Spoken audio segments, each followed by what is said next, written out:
Hello, ladies and gentlemen, and welcome to Obscure Cinema. My name is Matthew. And my name is Frank. Thank you for joining us tonight.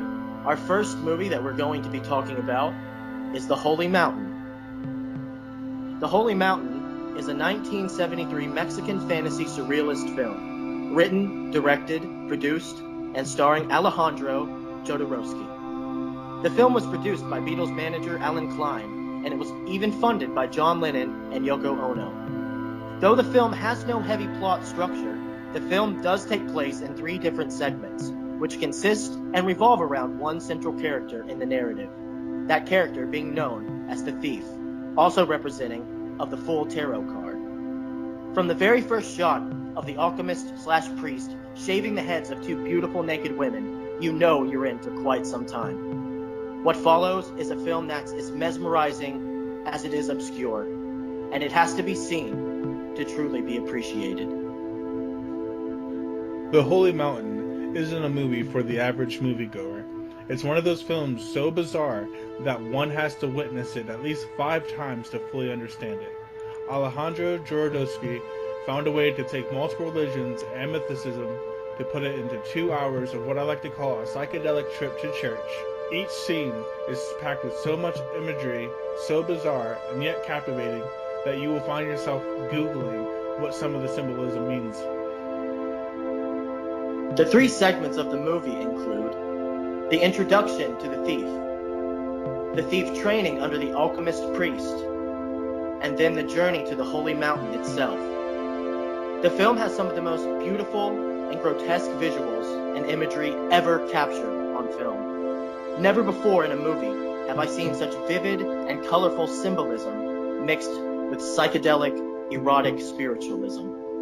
From the bodies of dead dogs being nailed and carried on crucifixes, to the thief eating the face off of a life-size mannequin of himself, no film is quite as bold, vulgar, and as hypnotizing as The Holy Mountain.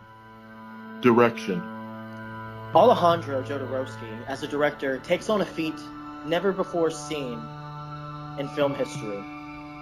Not only did he produce it, he directed, he wrote, and he starred in this movie. He balances everything out seamlessly, from costumes to set design to the script to his flawless acting as the alchemist priest. Alejandro Jodorowsky does something that the likes of Stanley Kubrick and even Alfred Hitchcock have never done. No director could ever recreate this masterpiece if they tried, and that is a testament to Alejandro Jodorowsky's directing in and of itself.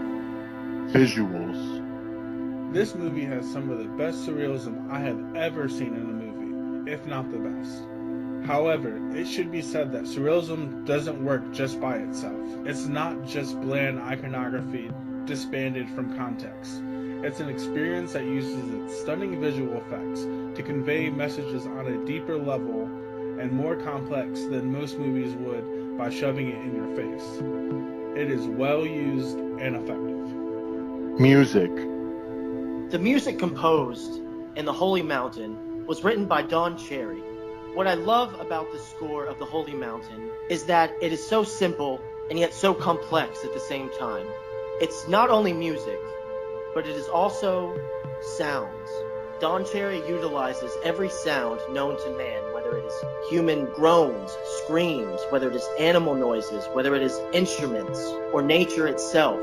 Don Cherry uses it to its fullest extent in The Holy Mountain. What's great about it is that the score is there throughout the entire movie, but it's a score that's so complex and simple, as I said, that most of the time you don't even realize that it's even there. And that just goes to show that Don Cherry, also with the collected mind of Alejandro, came up with something so influential and so experimental that, again, like the visuals, it has to be listened to in order to be fully understood.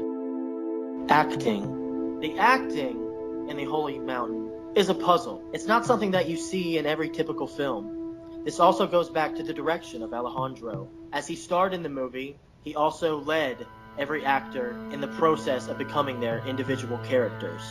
The fact that they went above and beyond is not only credit to the actors themselves, but to the director and the trust that they had for him. As they all were vulnerable, bare, and naked, each character in this movie ends up shaving their head and facial hair. Each main character in this film has a life-size mannequin of themselves, which shows their genitalia. There's a lot of nudity in the Holy Mountain. The actors in this movie are emotional, vulnerable, and bare throughout the entire film.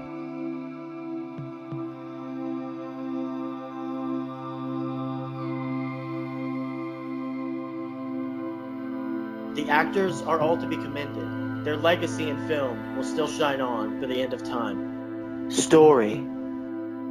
The story is about a Christ-like figure, known to us as the thief, who wanders through bizarre, grotesque scenarios filled with religious and sacrilegious imagery.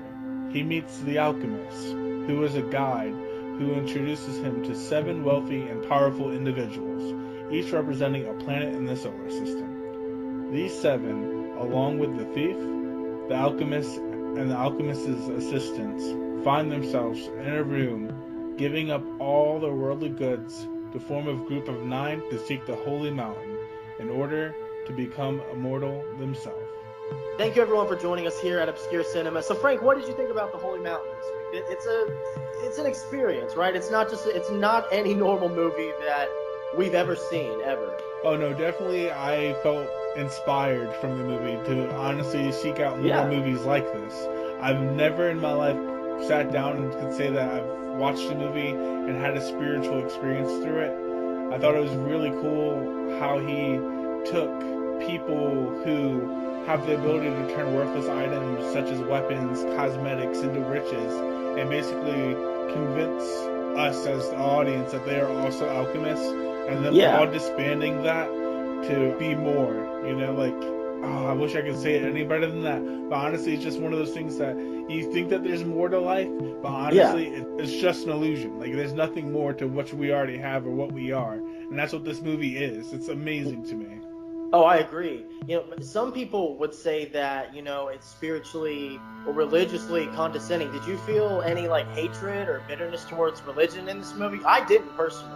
Oh, I didn't see any hatred, honestly. I thought it was pretty cool that he was able to make something so strange and intriguing and bring in so many different aspects of religions for everybody to be able to sit down. The Holy Mountain is not only a masterpiece to me, but it's a spiritual journey.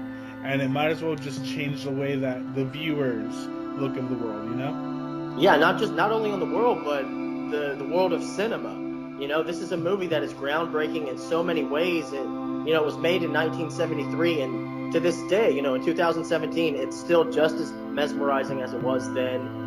It is, like you said, it is a journey. It is a ride. This movie isn't just a movie. This isn't something that you just sit down and absorb normally. It is an experience in and of itself, and I highly recommend it to anyone that enjoys any kind of obscure cinema that's out there. Oh yeah, I honestly want to say that not everyone will like it, so I ask that the people that honestly will sit there and judge the trailer to sit back and watch it with an open mind, because this has to be one of the most important films I've seen in my lifetime. So Frank, what would you give your personal rating, your overall rating of the Holy Mountain? What would it be? Out of 10, I would have to give Holy Mountain a 9. Okay. I know that 9 is a really high rating. I almost gave this movie a 10. Aside from me having to look up what some of the imagery meant, I honestly felt this movie did exactly what it set out to, and that was to open the world's eyes to things. I agree with that, and I'm actually going to give it a 10 myself, because I think it's a brilliant film. I think it's a masterpiece. It does exactly what it was meant to do. It questions things, makes you question yourself, makes you question life. It does all the right things that a great film truly does, and so I'm giving it a 10 out of 10. Hey, ladies and gentlemen, thank you so much for watching our first review here on Obscure Cinema. We hope you enjoyed it. If you like this video, please comment, subscribe, share, let everyone know about us. Thank you so much for watching. Hopefully we'll see you next time. I'm Matthew. And I'm Frank. Stay obscure.